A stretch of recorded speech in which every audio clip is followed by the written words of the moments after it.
La palabra complot es sinónimo de intriga.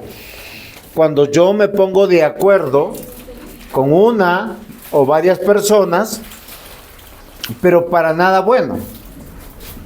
Ahora, esto difiere de lo que el Evangelio llama a las personas. Pero es algo que normalmente pasa en medio de las cosas. A veces los compañeros en el colegio o en la universidad se ponen de acuerdo para hacerle mal a alguien. Hoy está muy de moda que en los grupos de amigos se pongan de acuerdo para perjudicar a una señorita o para perjudicar a un joven. Yo sé de la historia de un joven que fue a estudiar a Centroamérica con una beca, un joven cristiano. Y los de la universidad hicieron un pacto entre ellos. ¿Para qué? Para que él perdiera su virginidad, porque él era cristiano. Y se pusieron de acuerdo entre hombres y mujeres para hacerlo de alguna manera, para abrir el espacio, para que lo seduzcan. Le trataron de invitar a que tomara alcohol, a que saliera con ellos, le ofrecieron amistad. Y lo sé de la boca de él. Finalmente no lograron su propósito. Lo que yo quiero decir que a veces uno se pone de acuerdo para cosas malas. Y cuando uno se pone de acuerdo con una persona o con varias personas para hacer lo que no es correcto, eso es un complot o una intriga. ¿Estamos de acuerdo? Ahora, claro, nosotros nos horrorizamos porque aquí el texto dice algo que nos asusta y dice, venido el día, fíjense, Pablo estaba con el tribuno, ¿a causa de qué? De que los judíos, fariseos, saduceos, muy importantes de la época, se habían puesto de acuerdo porque querían matar a Pablo. Y ellos tenían su justificación. Hoy en día no podemos matar de esa manera como antes se mataba. Muchos asesinatos han ocurrido. Hace poco acá en nuestra Colombia mataron al director de una cárcel, la cárcel de Bogotá, la Modelo. Eso fue un complot, fue una intriga. ¿Por qué razón? Porque contrataron personas o sicarios o asesinos para que tomaran su vida en la 30 con 80. Eso no es que fue un accidente, no fue que alguien se levantó de mal genio y obró en contra de la vida de alguien. ¿Por qué yo quiero llamar su atención? Porque la historia de Pablo es una historia que nos presenta muchos desafíos para nosotros como cristianos. Porque él es un ejemplo como creyente, como pastor, como un hombre de Dios. Y la historia que nos presenta Lucas, a continuación de que viene el versículo 12, del versículo 11. El versículo 11 que dice, a la noche siguiente, o sea, una noche después de haber sido llevado al fuerte, donde está el tribuno con 1000 hombres, protegido, dice, a la noche siguiente se le presentó el Señor y le dijo, ten ánimo, Pablo, pues como has testificado en mí, en Jerusalén, así es necesario que testifiques también en Roma. ¿Cuál era el propósito de Pablo en su vida? Testificar de Cristo. Ahora, él con mucho deseo había venido a Jerusalén, la tierra más peligrosa, con un propósito. Ese propósito, ¿saben cuál era? Visitar a la iglesia en Jerusalén. En estos tiempos lo más probable es que quien estaba al frente de la iglesia de Jerusalén era el hermano de nuestro Señor Jesús, Jacobo o Santiago, el cual va a ser muerto posteriormente por el mismo personaje que aquí está persiguiendo a Pablo. ¿En cabeza de quién están persiguiendo a Pablo? ¿Ustedes se acuerdan? Ananías. El sumo sacerdote Ananías. Era un hombre que profundamente odiaba a los cristianos. Y la historia viene de esta manera. Y parecía que todo era adverso. ¿Por qué razón? Porque aunque nosotros hagamos las cosas bien muchas veces para Dios, las cosas no nos van a resultar como nosotros queremos. Y les voy a decir por qué razón. Porque es muy importante que nosotros tengamos que entender algo.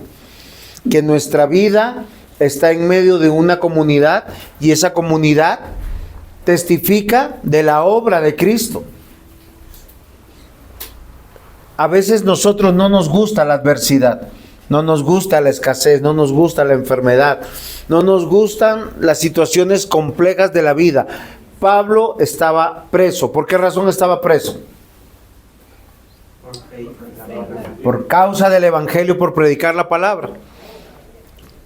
¿Qué no soporta Satanás, el reino de las tinieblas y todos sus secuaces? Que sea predicada la palabra. ¿Por qué razón? Porque cuando se predica la palabra, tu mente es renovada, tu fe es alimentada y los que no tienen fe llegan a la fe. La fe viene por el oír y el oír por la palabra de Dios. Ese es el gran conflicto que vamos a tener siempre. Desde el Antiguo Testamento hasta el Nuevo Testamento, en los tiempos de Jesús. Cuando se predica y se pone la voluntad de Dios, las personas no quieren que se predique. Por eso, por decir, un padre no cristiano no deja que venga su hijo a la iglesia. Porque no quiere que escuche la palabra. Prefiere que se vaya de viaje, de paseo, a cualquier otra actividad. Mis amados hermanos, el título de nuestra predicación de hoy es simplemente 2 palabras, el complot. Y recuerden que la palabra complot, ¿qué significa, Caleb? ¿Te acuerdas? Intriga o ponerse de acuerdo para hacer algo malo. Malo. Y yo les voy a dar 3 indicadores por qué las personas se reúnen con otras personas para hacer cosas malas. Aunque muchas veces se disfrazan de otras cosas.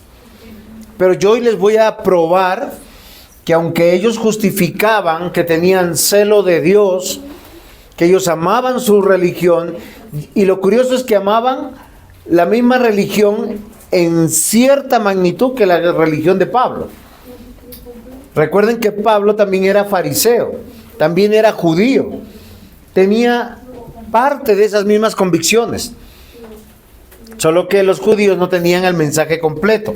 Entonces, ¿cuál es el título de la predicación? El complot. Punto 1. 2 palabras nuevamente. Por odio.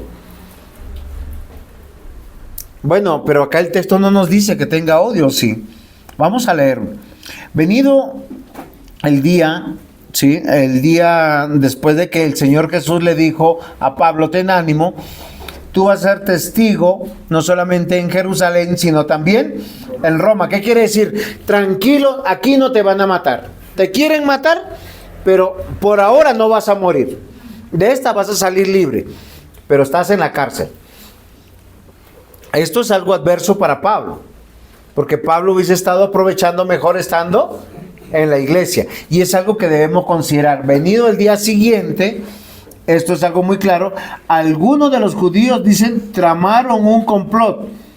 Y miren lo interesante, no solamente tramaron un complot, se juramentaron bajo maldición, diciendo que no comerían ni beberían hasta que hubiesen dado muerte a Pablo. Es como si fuera el villano, como si fuera el delincuente de la ciudad.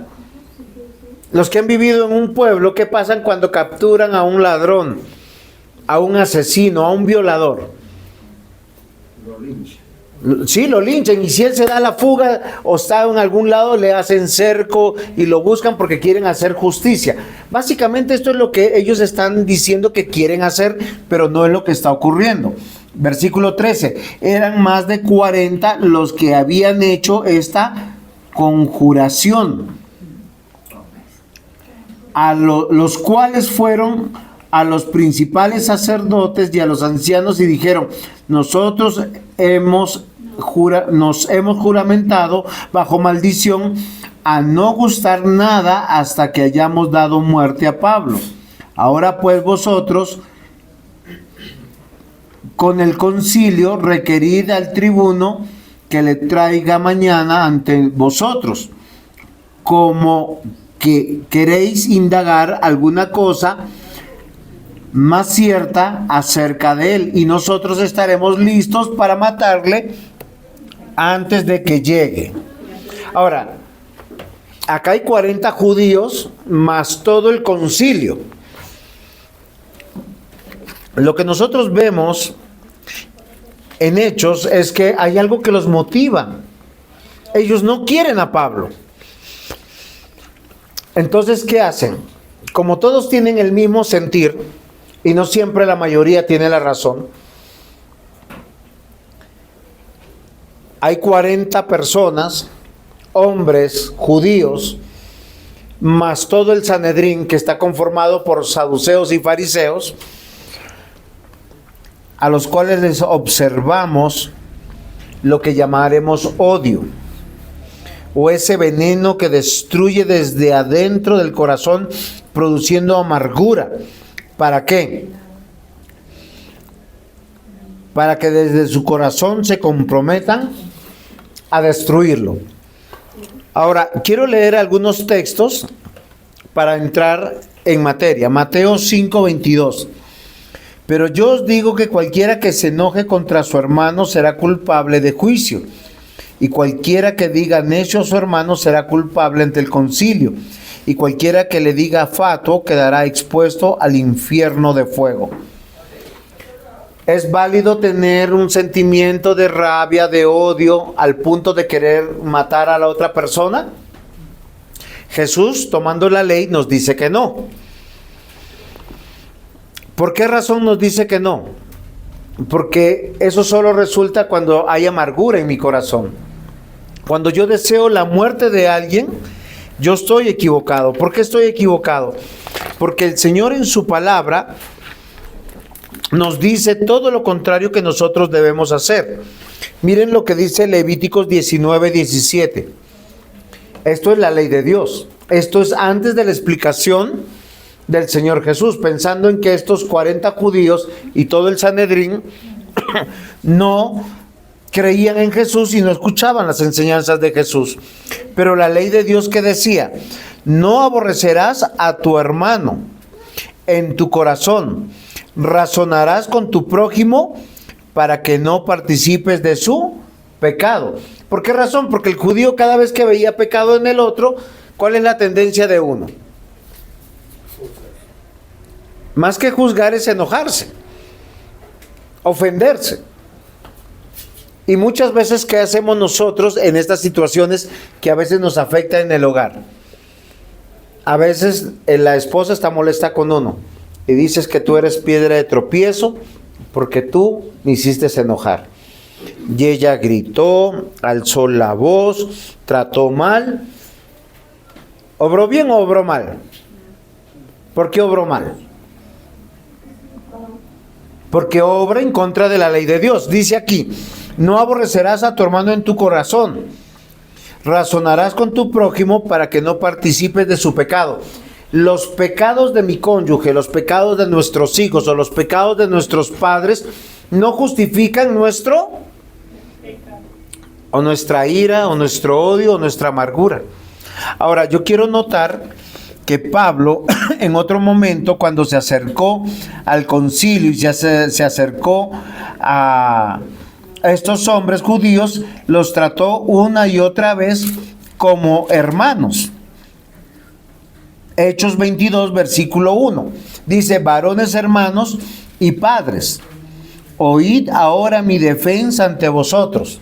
O sea, ellos estaban llenos de odio, lo habían llevado para maltratarlo, para juzgarlo y para matarlo. Y Pablo, ¿qué le dice? Ustedes son mis hermanos. Esto es algo que nuevamente los va a ofender, porque ellos una y otra vez van a evitar ¿Qué van a evitar? Que se les predique. Los silenciaban. Lo último que Pablo dijo, que Dios lo había elegido para predicar a los gentiles. Y otra vez la turba se alborotó, lo jalaron, lo quisieron matar. ¿Por qué? Porque él no estaba explicando lo que ellos querían que se les enseñara. Ellos estaban felices de leer la Torá, de ir el Sabbat al culto. Ellos estaban felices de hacer los sacrificios. Pero si se mencionaba a Jesús y si se mencionaba el Evangelio, ¿qué hacían ellos? Aborrecían al mensajero. Y recuerden que Jesús, en el texto que yo leí hace un poquito, en Mateo 5:22 dijo, no lo leí todavía. Lo que Jesús dijo es que cualquiera que se enoje contra su hermano es culpable de juicio. ¿Por qué? Porque Mateo 5:21 dice, oíste que fue dicho, no matarás. ¿Quién enseñaba eso? Fariseos y saduceos. Pero ¿quién ha considerado que asesinar es cuando tú le quitas el habla a alguien? Cuando tú censuras tu relación con esa persona. Eso lo hemos normalizado nosotros en el Evangelio, en la vida, y no enseña eso el Evangelio. ¿Y por qué no se hablan papá y mamá? Es que están molestos. ¿Cuánto tiempo dura el voto de silencio porque están molestos? Solo es para que se examinen. La Biblia dice en Levítico 19, no aborrecerás a tu hermano, o sea, no odiarás a tu hermano en tu corazón. Y casi siempre uno que dice, es que estoy bravo contigo o brava contigo porque tú hiciste esto y esto. Y miren, cuando pasan estas cosas, y esto es lo que le pasó a los judíos, ellos se llenaron de mucha rabia, de mucha amargura contra Pablo, y ya les voy a demostrar más adelante por qué razón. Porque ellos argumentaron en su corazón para matarlo primero en su relación, para no verlo como su hermano y verlo como un peligro para ellos. ¿Por qué yo les digo esto? Porque como les digo, estos textos se pusieron en la Escritura para que nosotros tengamos que aprender. Y el Evangelio no nos llama al complot ni a la intriga para destruir a nadie. Nos llama a la unidad. Nos llama a soportarnos unos a otros. Nos llama a acompañarnos. De hecho, si usted va y vaya a Gálatas, por favor, capítulo 6. Muchas veces he tocado este tema con ustedes. Gálatas capítulo 6. ¿Sí lo tienen ahí, Juan David? ¿Usted trajo su Biblia a pasear? Eso, Yojitan. Su Biblia tiene que estar despegadita. ¿Saben por qué yo busco mi Biblia esta? Porque como yo la uso desde hace varios años, esta está despegada a las hojitas. Por eso es que busco esta Biblia, diácono. Entonces, rapidito, ella sabe más que yo. Gálatas capítulo 6, ¿cómo dice? ¿Está después? Versículo 1. Vamos a pensar que estamos caminando por la calle y vemos a un hermano. ¿A qué hermano vemos? Pónganle un nombre, dígame un nombre. A Tatiana, la hermana Tatiana la vemos y está pecando. Usted tiene dos acciones que hacer: rasgarse la vestidura. ¡Ay, esa Tatiana qué está haciendo! Terrible. Y llama inmediatamente al otro hermano. Mire que vi que Tatiana estaba haciendo esto algo malo. Y se escandaliza. ¿Saben qué está haciendo con su corazón? Alimentándolo para odiar. Pero ¿qué dice la Escritura? Dice, hermanos, si alguno fuere sorprendido en alguna falta, vosotros que sois espirituales, ¿qué dice? Restaurarle con espíritu de mansedumbre, considerándote a ti mismo, no seas que tú también seas tentado. No te llama al odio, a la amargura, ¿qué te llama? Bueno, ahora hagamos el ejercicio y traslademos a una relación de pareja. Veo que mi esposo o mi esposa está pecando contra mí. Tengo dos opciones: me escandalizo, me rasgo las vestiduras y quiero su vida. O sea, no quiero verlo. Eso no está bien, ¿sí o no? ¿Qué debo de hacer? Dice acá. Es una oportunidad para poner en práctica el Evangelio. Tú eres el bombero de esa relación. No le eches gasolina, ¿qué échale? Apaga el fuego. Restáurale. Yo encuentro a mi hijo en pecado, yo puedo sacar la correa, y cuando uno es un padre joven, normalmente por eso uno se equivoca. Uno encuentra a su hijo en una falta y se indigna y se llena de rabia, y ¿qué hace? Saca el juguete y tenga, y uno quedó. ¿Solucionó algo? Empeoró el asunto. Después el hijo, ya adulto, dice, fueron injustos conmigo. ¿Por qué yo les digo esto, mis amados hermanos? Porque a veces nosotros tomamos decisiones que pueden ser un complot para destruir a alguien, porque no estamos aplicando el Evangelio a nuestra vida. El odio es aborrecer a alguien. El aborrecer a alguien trae amargura al corazón, a la vida, y eso enferma el corazón, la mente. ¿Usted no quiere vivir eso? Fácil. Aplique el Evangelio. ¿Cómo dice Gálatas capítulo 6? No. Dice, si usted encuentra a su hermano, ¿sí?, en pecado, usted tiene que ver una oportunidad. Una oportunidad para poner en práctica su santificación, su madurez cristiana. Respire. Usted no necesita ir a yoga, psicólogo, a taller de pareja. Usted necesita aplicar el Evangelio. Eso, tomas aire.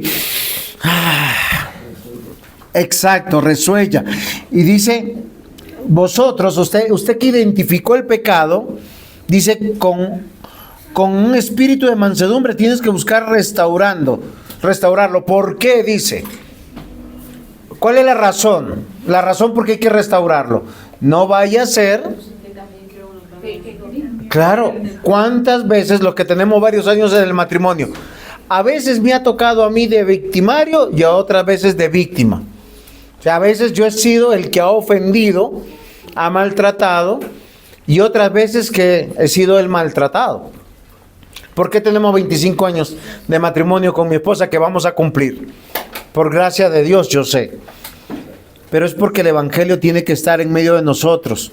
Después que se pase ese enojo, por eso la Escritura dice, airados, pero no pequéis, no se ponga el sol sobre vuestro enojo. Me enojé. ¿Saben qué indica el enojo? Que hay algo injusto que está pasando. Si tú te enojaste por algo, es porque hay algo que no está bien. Ahora, lo que tú tienes que evaluar es, ¿mi ira o mi enojo es justo?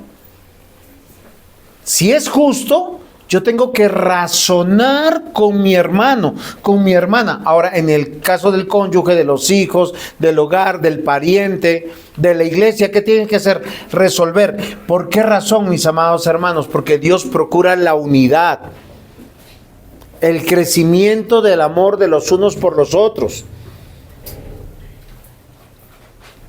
Cuando el Señor Jesús habló del divorcio, dijo algo.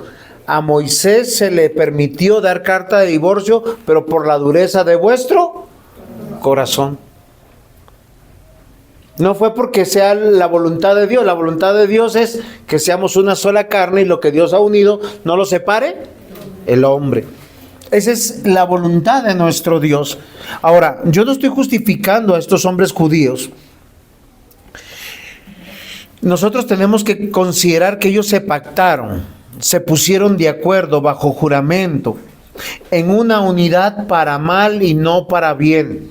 Y yo quiero llamar la atención aquí a los hermanos, a los jóvenes, a los cónyuges. Cuando usted se une para ir en contra de la voluntad de Dios, usted está en complot. Así como estos judíos se habían juramentado para hacer algo malo. No siempre cuando usted consulta en la casa y dice, querida familia, vamos a hacer esto. Y esto quiero llamar su atención. En la casa solo hay una cabeza. ¿Quién es la cabeza en la casa? Cristo, pero Cristo está representado por alguien visiblemente. Por el varón. El que imparte justicia. Entonces las decisiones no se consensan, ¿cómo sería? se concilian o se consensan. ¿Por qué razón? Porque si Dios te puso a ti como cabeza y como varón, tú tienes que aplicarles el evangelio y llevarles a tu familia, a tu hogar, al evangelio. Así de sencillo. Es ahí donde hay autoridad. Por eso la Escritura dice: quien no gobierna bien su casa, pues no gobernará bien la casa del Señor. Entonces, Pablo, su vida era lo que ofendía a estos hombres. ¿Por qué razón? Porque él hacía tres cosas por lo menos. Él comunicaba o enseñaba el evangelio. Segundo, él tenía testimonio del evangelio. Recuerden, él no reaccionó con el mismo odio, con las mismas cosas. Y tercero, mis amados hermanos, él tenía una influencia. Él con su vida, con su enseñanza, estaba ganando a las personas. Ahora miren lo interesante, esto lo prueba la misma Escritura. Ellos odiaban a Pablo porque él enseñaba el evangelio, atestiguaba el evangelio e influenciaba con el evangelio. ¿Cómo lo sabemos? Hechos 21, retrocedemos un poquito, versículos 28 al 31. Ellos ya se habían alimentado con noticias. ¿De qué? De que Pablo estaba enseñando cosas diferentes, que no era el judaísmo. Dice: dando voces, varones israelitas, ayudad. Bueno, uno dice: ¿ayudad a qué? Este es el hombre que por todas partes enseña a todos contra el pueblo la ley y este lugar. Y demás de esto, ha metido a griegos en el templo y ha profanado este santo lugar. Ellos estaban llenos de odio. ¿Por qué? Porque ellos pensaban que su religión era para los judíos, nacidos judíos, y que los demás eran inmundos y nadie podía entrar. 1. 2. Ellos estaban convencidos de su entendimiento de las Escrituras a su manera. Ellos no eran enseñables. Pablo, en todas las enseñanzas que hemos visto en la palabra de Dios, cuando él ha predicado, él tomaba el Antiguo Testamento y lo aterrizaba en la persona de Cristo. Y él decía que él era el cumplimiento de la ley, lo prometido por Moisés y por los profetas. Y que esta buena noticia no era solamente para los judíos, era también para los gentiles. Ahora, todo esto es interesante y él vivía por esto.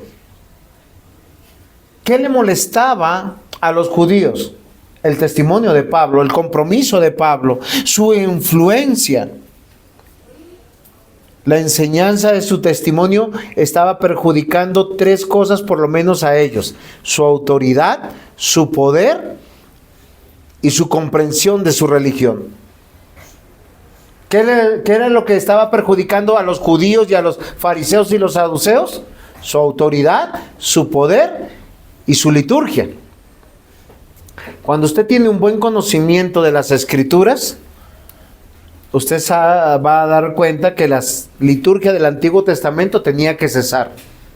Si ya no se iba a hacer circuncisión, si ya no se necesitaba hacer sacrificios, si ya no se necesitaba ir al templo, si ya no se necesitaba hacer ninguna de estas prácticas que eran sombra de Jesús, ¿qué pasaban con el Sanedrín, con estos sacerdotes, con estos fariseos y saduceos? Ya no se los necesitaban. Entonces ellos estaban muy indignados porque ellos estaban siendo perjudicados, porque Pablo, donde él llegaba, acababa con los miembros de la sinagoga, porque se iban para la iglesia. Donde 2 o 3 estén reunidos en el nombre del Señor. Ya no se congregaban los sábados, se congregaban los domingos.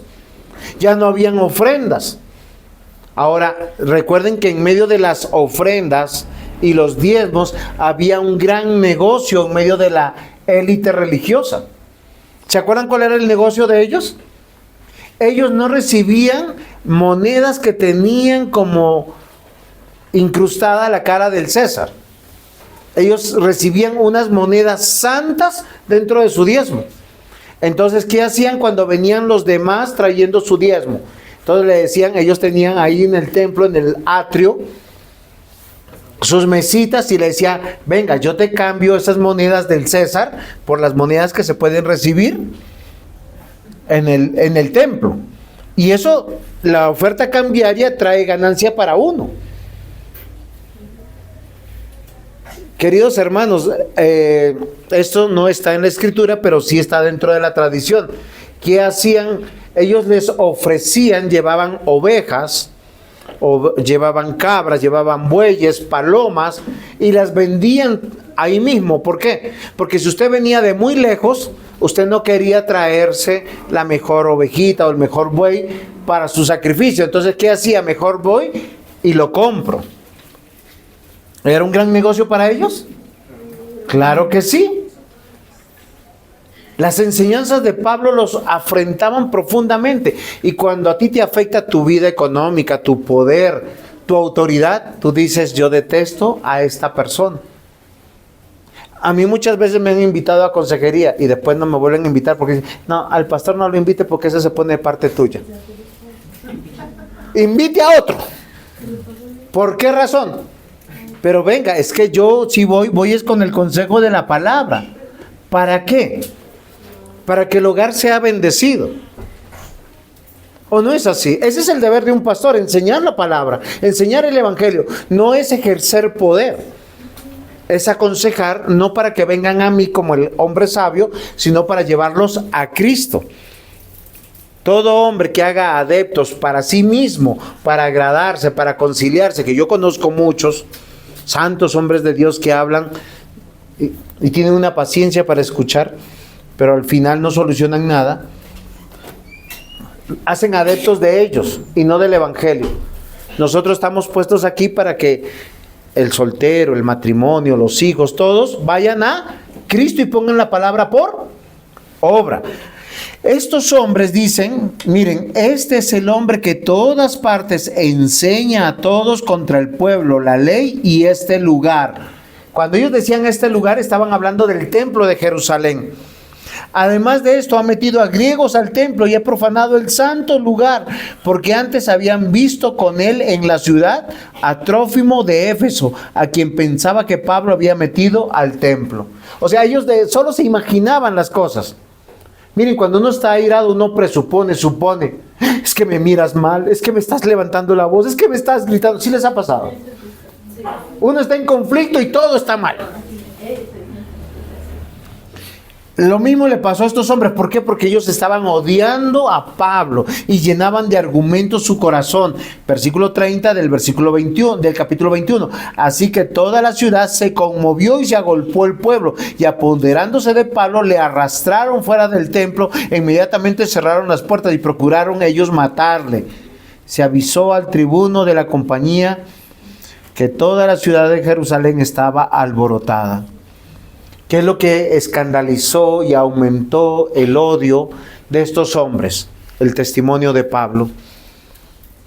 Su influencia perjudicaba su autoridad, su poder y sus prácticas religiosas. Por eso le odiaban.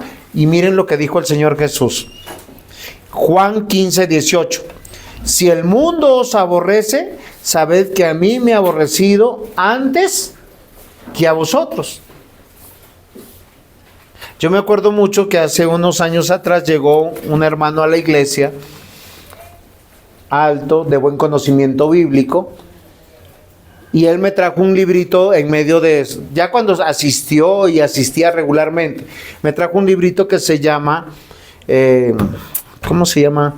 Diácono Mario, ayúdenme ustedes. Es un librito que habla sobre el culto ortodoxo, la salmodia exclusiva.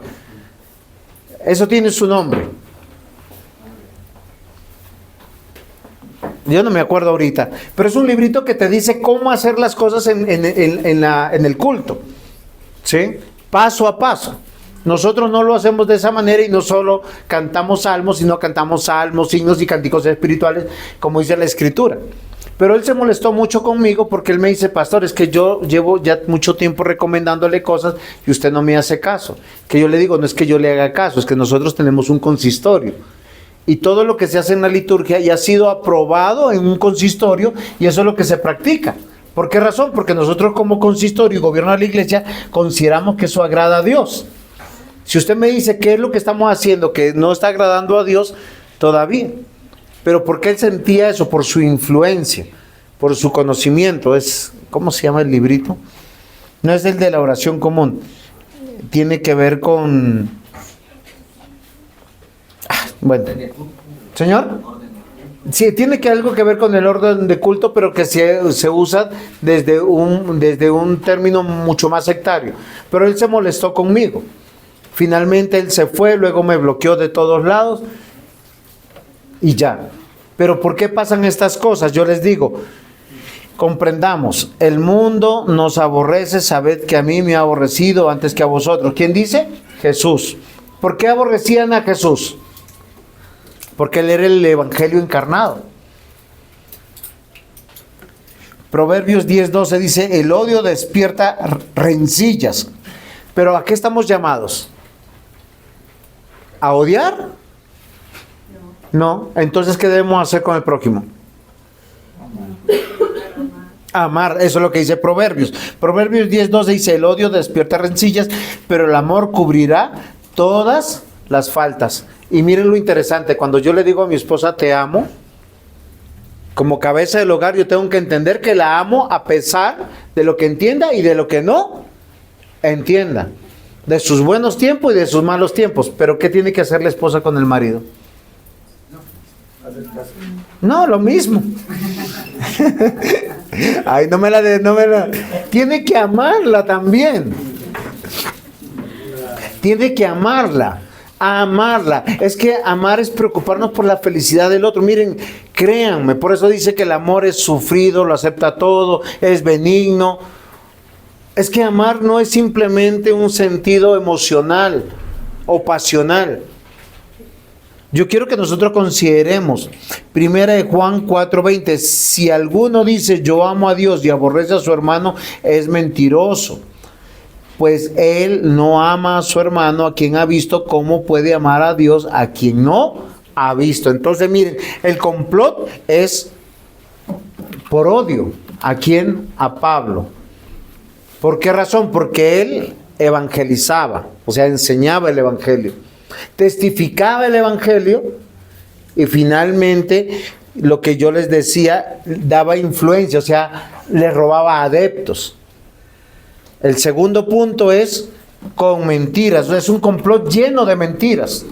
Ellos, miren, y es algo interesante, cuando algo no te conviene, dice, tú involucras tu razón y tu corazón para llenarse de justificaciones. Voy a hacer un ejemplo. Cuando uno está enamorado, uno dice, yo lo amo porque es que es lindo, que es bonito, mire lo que no sé qué, el Señor me ha guiado, yo he orado. Todas las justificaciones nos llenan y uno dice... Y cuando uno se quiere separar, uno también se llena de justificaciones. No, es en serio. Cuando uno llega acá a la iglesia, uno dice, ay, pastor, es que la iglesia es esto. Y cuando se quiere ir, también se llena de justificaciones. ¿Por qué razón? Porque las dos acciones son motivadas por las emociones. Pero ¿qué dice la Escritura? La Escritura dice que la verdad debe prevalecer y es lo que nos ayuda a tomar decisiones. ¿Por qué estamos donde estamos? Porque un día tomamos una decisión. Quien es fiel en el matrimonio, lo será para con sus hijos, lo será para con su iglesia, lo será como ciudadano. Quien es infiel en alguna área, es una persona que no es íntegra, que es cambiante. A mí eso me trae desconfianza. ¿Por qué razón? Estos hombres que estaban llamados a amar a Pablo, de acuerdo al Antiguo Testamento, supongamos que ellos, todos los 40 hombres, más todo el Sanedrín, tenían la razón y Pablo estaba equivocado. Ellos, ¿qué tenían que hacer conforme al Evangelio del Antiguo Testamento, de la ley del Antiguo Testamento? Levíticos 19:17, ¿qué dice? No aborrecerás a tu hermano en tu corazón. No estoy tomando ninguna cita del Nuevo Testamento, sino del Antiguo Testamento. Dice, razonarás con tu prójimo para que no participes de su pecado. Es lo mismo que hemos encontrado en Gálatas. Si tú encuentras a tu hermano en pecado, convéncele, razónale, tráele al arrepentimiento. Venga, hoy hablamos. Tienes que arrepentirte, estás mal. Esto no agrada a Dios. Obviamente un principio bíblico de acuerdo a las acciones. Pero queridos hermanos, ellos llegaron a odiar y no amar porque llenaron su corazón de mentiras. En la época de Cristo, mis amados hermanos, los saduceos, los fariseos eran un grupo religioso político y tenían mucho poder entre los judíos. Ellos lo que hicieron con Pablo fue lo mismo que hicieron con Jesús, tratar de ponerle trampas para poder llevarlo a matarlo. ¿De qué lo acusaron? Está enseñando en contra de la ley, ¿se acuerdan cuando uno pisotea algo sagrado? ¿Qué es? Está haciendo sacrílego. Ellos lo que dijeron es eso. Él ha llevado a unos no judíos al templo y los ha hecho entrar. ¿Qué es sacrilegio? ¿Qué dice Mateo 16:1? Vinieron los fariseos y los saduceos para tentarle y le pidieron que les mostrase señal del cielo. Y uno dice, ¿por qué seguían los fariseos y los saduceos a Jesús? Para tentarle. Todas sus preguntas, todas sus acciones, hasta cuando le pedían consejo, ¿qué hacemos con esta prostituta? ¿Qué hacemos con esta moneda? ¿La llevamos al templo? ¿Se la llevamos a César?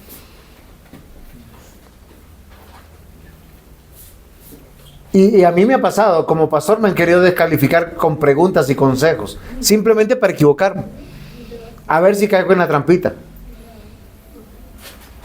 Marcos 12:18, entonces vinieron a él los saduceos que dicen que no hay resurrección y le preguntaron diciendo, todas sus preguntas siempre eran con trampas. Hechos 4:1-2, miren lo que hicieron también con los apóstoles.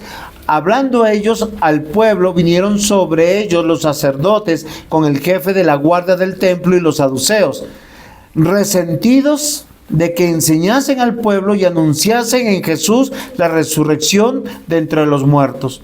La mayoría de los fariseos y de los saduceos, mis amados hermanos, eran personas de negocios. Algunos de clase media, otros de clase muy poderosos. Eran líderes en las sinagogas. Ellos eran parte del Sanedrín. O sea, ¿qué tenían? Poder, autoridad, control. Queridos hermanos, ¿por qué odiaban a Jesús y por qué odiaban a los apóstoles, a Pablo? Sencillamente porque les enseñaba la verdad. Hay un principio en la Escritura, dice, conoceréis la verdad y la verdad te hará libres. A mí muchos católicos romanos me odian. ¿Por qué razón? Porque yo les digo, no es necesario que el ser humano vaya a un confesionario a confesarse. Bueno, en el confesionario está el sacerdote, ¿no? ¿Por qué? Porque la Biblia dice eso. No es necesario pensar que María, la madre de Jesús, es intercesora, porque hay un solo mediador entre Dios y los hombres. No es necesario cumplir votos y juramentos a los santos. ¿Por qué razón? Porque la salvación es gratis. Cree en Cristo y todos tus pecados son perdonados. Porque por gracia sois salvos por medio de la fe. ¿Y los católicos odian a los cristianos? Claro que sí.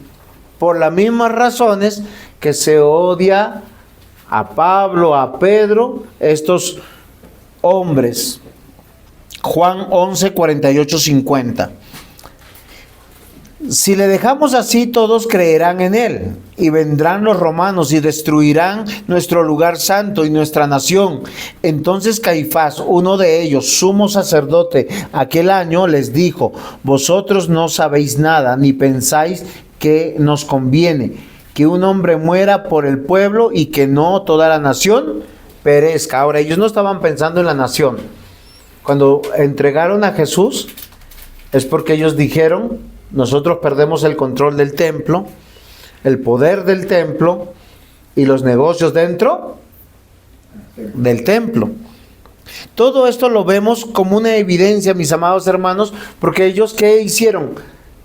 Como todo lo que se iba a hacer no les convenía, ¿qué decisión toman? Creerse su propia mentira. Vamos a defender la tradición, vamos a defender la ley. ¿A cuántos de ustedes los han querido manipular de eso? Se los pongo de esta manera: el próximo domingo hay reunión de la familia. Vamos a venir todos y tú no vas a venir. No, y tú le dices: yo vengo después. No, es que eso es muy tarde.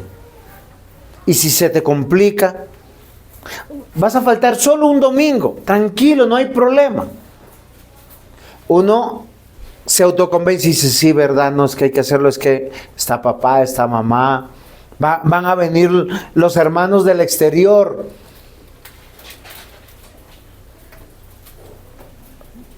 ¿Estoy justificando mi acción sobre la verdad o sobre la mentira?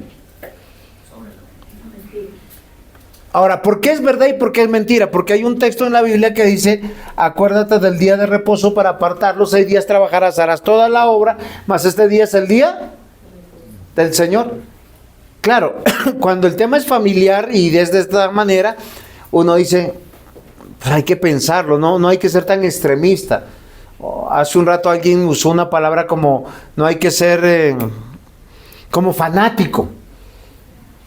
Pero bueno, yo le pregunto, y siempre soy exagerado en mis ejemplos, por decir: Zuli, ¿usted le permitiría a Javier que lo engañe una sola vez en la vida? ¿Que él me engañe? Sí, que le engañe, que se acueste con otra mujer, duerma esta noche en la cama de otra mujer y se quede ahí. No le permitió casi. No, es que no se puede, ni siquiera se puede dar permiso ni pensarlo. ¿Por qué? Porque va en contra de un principio de la Escritura. Dice: cuando el hombre se va a casar con la mujer, dice, el hombre dejará a su padre y a su madre y se unirá a su mujer. Pero el principio que es para el hombre es para la mujer, porque a veces la mujer dice: mire, recuerde lo que dice la Biblia, pero cuando a ella le toca dejar a padre y madre, como que a mí no me conviene. ¿Ah? Pero fíjense, por eso yo les decía que la verdad es una cosa y las mentiras son todo lo que yo quiero justificarme. Y queridos hermanos, las evidencias que nosotros tenemos aquí, ¿por qué los judíos, fariseos, saduceos odiaban a Pablo?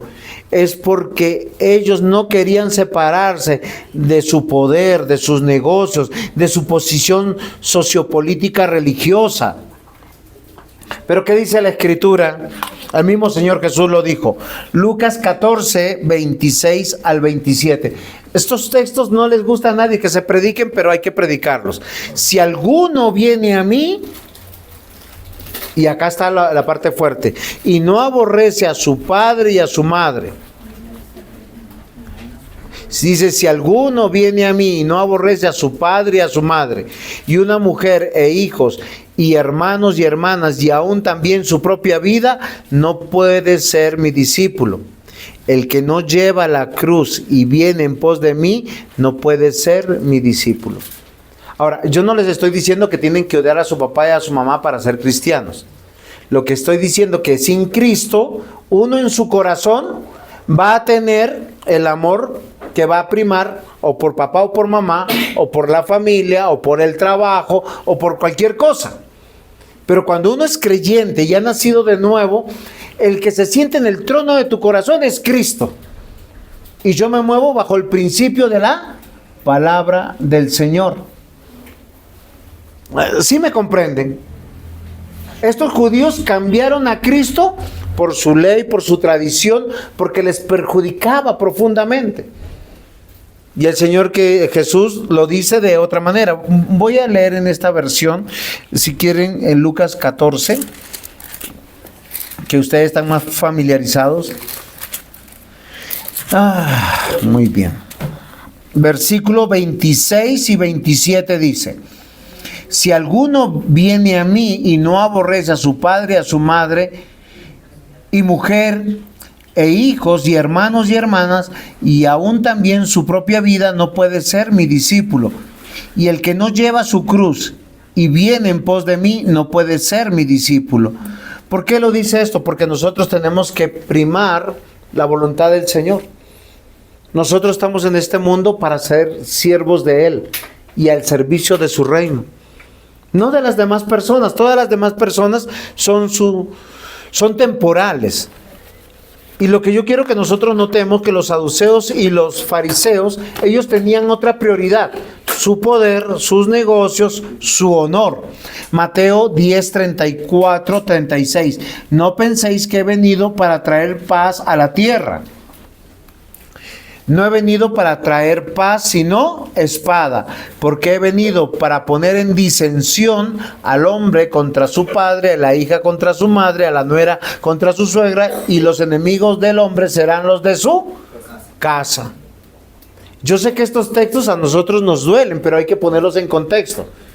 Entre obedecer y agradar a Dios, y obedecer y agradar la familia, los hijos, el cónyuge, los parientes, ¿qué debe pesar más en nuestro corazón? Dios. Ese es el Evangelio. Ese es el Evangelio. Por eso yo les decía, ¿alguna esposa permitirá que su esposo sea infiel una sola vez en la vida? No, ninguna. ¿Algún esposo permitirá diciéndole, llévate a mi mujer y haz lo que quiera con ella? Tampoco. ¿Por qué yo les digo esto? Porque a veces a nosotros nos parece que esta vez sí tengo la justificación perfecta para quebrantar este mandamiento. Hoy debemos recordar que los enemigos del Evangelio odian a Jesús, odian sus ministros, odian su iglesia.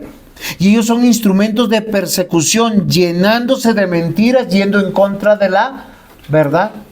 Por eso el complot está basado sobre... Pablo está enseñando cosas que van en contra de la ley. Pablo está discipulando personas y está metiendo personas que no convienen al templo. ¿Era verdad? No, no era verdad, y les voy a decir por qué. Porque Pablo enseñaba sobre el Antiguo Testamento y todas las 13 cartas paulinas que están en el Nuevo Testamento están soportadas sobre la palabra de Dios escrita para la época. Eso es la Torá, los Salmos, Proverbios y los profetas. Queridos hermanos, no olvidemos, Dios odia la mentira. No existen mentiras piadosas. Mejor calle, guarde silencio. O diga, sé la verdad, pero no la voy a decir. No existen mentiras piadosas, porque Dios odia la mentira. Y cuando digo que odia, es verdad, porque el odio es un altoparlante de algo que no está bien en la persona de Dios. Muchos se han prometido no volver a la iglesia, abandonar los caminos de Dios. Muchos hablan mal de los siervos de Dios, de los hermanos en Cristo. Muchos buscan su muerte en su corazón para no recordar, para no restaurar. Se mienten a sí mismos, como los judíos, fariseos y saduceos hacían con Pablo. ¿Saben qué decía? Ese no es un hombre de Dios. Ese es un problema para la nación. Igual que hicieron con Cristo. Por tanto, querían matarlo. ¿Se acuerdan cuando Pilatos preguntó? Miren, acá tenemos un ladrón reconocidísimo, Barrabás, revolucionario. Y está Jesús. ¿A quién liberamos? ¿Qué dijo el pueblo de los judíos? Barrabás. ¿Y qué hacemos con Jesús que no le encuentro pecado? Crucifícale. Amados hermanos, recuerden que miren, todo lo que es bueno, todo lo que es deleitoso para Dios, usted no lo necesita justificar. Pregúntese, cuando usted le da un beso, un abrazo a un hijo, usted le dice, no llegue y le dice, hijo, como yo te amo, te tengo que dar un abrazo y te voy a dar un beso. ¿Usted lo justifica? No, usted va, lo abraza y lo besa. Si usted le va a comprar un detalle, va y lo compra. Usted no le dice, venga, es que te voy a comprar un detalle porque sí. No, usted va y lo compra. Lo mismo pasa con el cónyuge. Todas las cosas buenas no requieren justificación. ¿Qué es lo que requiere justificación? Cuando tu corazón se está poniendo... exacto, el principio regulador del culto cristiano era el librito que me trajo el hermano. Muchas gracias. Pero miren lo interesante que yo quiero que ustedes aprendan hoy. Queridos hermanos, cualquier búsqueda de unidad para ir en contra de un hermano y hacerle mal se llama complot. Normalmente nace porque hay odio, amargura en el corazón. Segundo, porque usted se llenó de mentiras. De mentiras, es en serio. Si usted se quiere separar de su esposa o de su esposo después de años que usted ya lo conocía, lo conoce, ¿qué hace? Se llena de mentiras y justifica sus acciones. Ya no lo amo, ya no lo quiero, ya no me conviene. ¿Por qué razón? Porque uno no se casa sobre la base del ser humano. ¿Por qué se casa? Ayúdenme, ¿por qué uno se casa? Sí, porque toma la decisión. No, porque tomé un día la decisión. Y usted se juramentó delante de un juez, delante de un pastor, delante de un sacerdote, del que tú quieras, y decir, yo voy a amar a esta persona hasta que la muerte nos separe. Eso no garantiza que esa persona sea buena para ti, ni que sea perfecta para ti. Lo que sabe que sí garantiza que es un problema para ti, porque el cónyuge nos santifica. No, es en serio, es un problema para uno. Nuestro cónyuge siempre sacará lo mejor de uno y lo peor de uno. Y si usted no está viviendo en esas dos cosas, pues está viviendo en el limbo, en una utopía. Y yo amo profundamente a mi esposa. Tercer punto, el complot para matarle. El odio te lleva inevitablemente a la autojustificación, buscando mentiras para ir por la vida de aquel que es tu hermano, al cual debes amar y no debes destruir. Es que tú eres la provisión de tu prójimo para salvarle, para guiarle al arrepentimiento. No sé en qué pecado esté luchando. Mateo 5, versículos 21 al 26. Oíste que fue dicho a los antiguos, no matarás, y cualquiera que matare será culpable de juicio. Pero yo os digo que cualquiera que se enoje contra su hermano será culpable de juicio. Y cualquiera que diga necio a su hermano será culpable ante el concilio. Y cualquiera que diga fatuo quedará expuesto al infierno de fuego. Por tanto, bueno, hasta aquí voy a parar para hacer una aclaración. A Pablo no le hicieron juicio y querían matarlo sin juicio. Igual que pasó con el Señor Jesús. ¿Qué dice la Escritura? Que hay que hacer un juicio. Si es culpable, de acuerdo a la ley, en el Antiguo Testamento, se podía tomar la vida si la persona había violentado la ley. Pero sin juicio, era mejor decir que es inocente. Y no se podía aceptar testimonio, sino de personas que le conocieran y que habían visto lo que habían hecho. Por eso a Jesús le levantaron innumerables de testigos falsos, pero nunca pudieron probar su culpabilidad. Acá el Señor Jesús dice, usted escuchó que es malo no matar, y usted dice, sí, yo sé que malo no es matar, y usted sabe que usted enojarse contra su hermano, ahora su hermano puede ser su padre, su madre, sus hijos, su cónyuge, también es igual que asesinar. No, pastores, eso no, eso es muy exagerado. ¿Saben quién lo dijo? Jesús. Por eso el culto comienza, todos nuestros cultos comienzan con la confesión de pecado. Señor, perdóname porque yo he pecado contra ti. Es más, si tú estás enojado y le dices necio a tu hermano o fatuo, dice, tú estás como un asesino. Queridos hermanos, Éxodo 21:14, pero si alguno se ensoberbeciera, ¿esa palabra qué significa? llenarse de soberbia o de orgullo, de indignación. ¿Cuántos de ustedes levantan la voz, dicen malas palabras o palabras ofensivas simplemente porque es que me lastimaste? Es lo mismo. Acá, si alguno se ensoberbeciera contra su prójimo y lo matare con alevosía, de mi altar lo quitarás para que muera. ¿Yo por qué les digo todo esto, mis amados hermanos? Porque el apóstol Pablo acá en Hechos, del versículo 16 al 20, todos ellos se juramentaron en matarle. Miren lo que dice. Mas el hijo de la hermana de Pablo, oiga, Pablo tenía familia. Hasta ahorita nos enteramos. ¿Dónde estaban? ¿Dónde vivían? En Jerusalén. ¿Dónde estaba el hijo de la hermana? O sea, el sobrino. O dentro de los 40 judíos o en el Sanedrín. Lo más probable dentro de los 40 judíos que se habían juramentado matarle.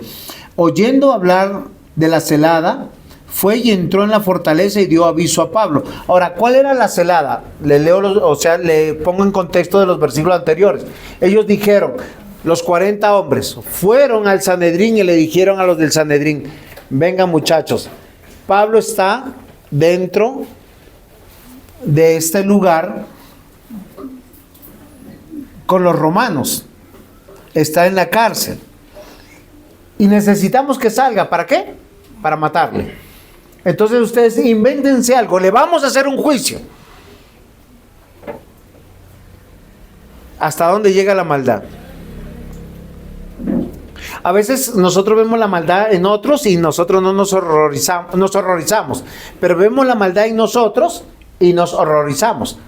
Y les voy a hacer un contexto que puede pasar en sus casas. Yo sospecho que mi hijo está haciendo algo malo.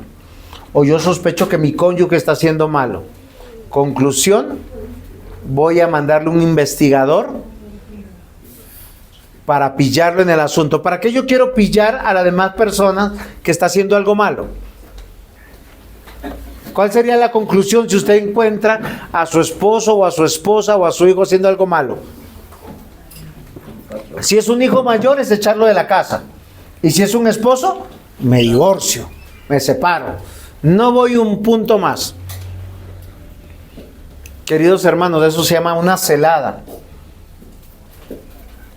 ¿Por qué yo les advierto de esto? Porque así no obra el creyente. Nosotros estamos llamados para sostener, soportar, restaurar, llevar al arrepentimiento al otro. Si nosotros aplicáramos el evangelio a nuestras vidas, queridos hermanos, tendríamos matrimonios por años. Nuestros hijos tuvieron buenos recuerdos de nosotros, que cuando merecíamos disciplina nos premiaron, no nos castigaron. Y Pablo, mis amados, necesita como ciudadano romano, como hermano judío, un justo juicio, mas ellos solamente querían sacarlo, so promesa de un juicio, para matarlo. ¿Cómo actúan ustedes? ¿Hacen celadas a sus hijos, a sus cónyuges? ¿Hacen celada a su pastor, a los miembros de la iglesia? Es como no quiero volver a la iglesia, entonces voy a pescar en qué doctrinas están equivocados. ¿O qué no me gusta de la iglesia? ¿O con quién me la llevo mal? Porque entonces ya tengo la justificación perfecta.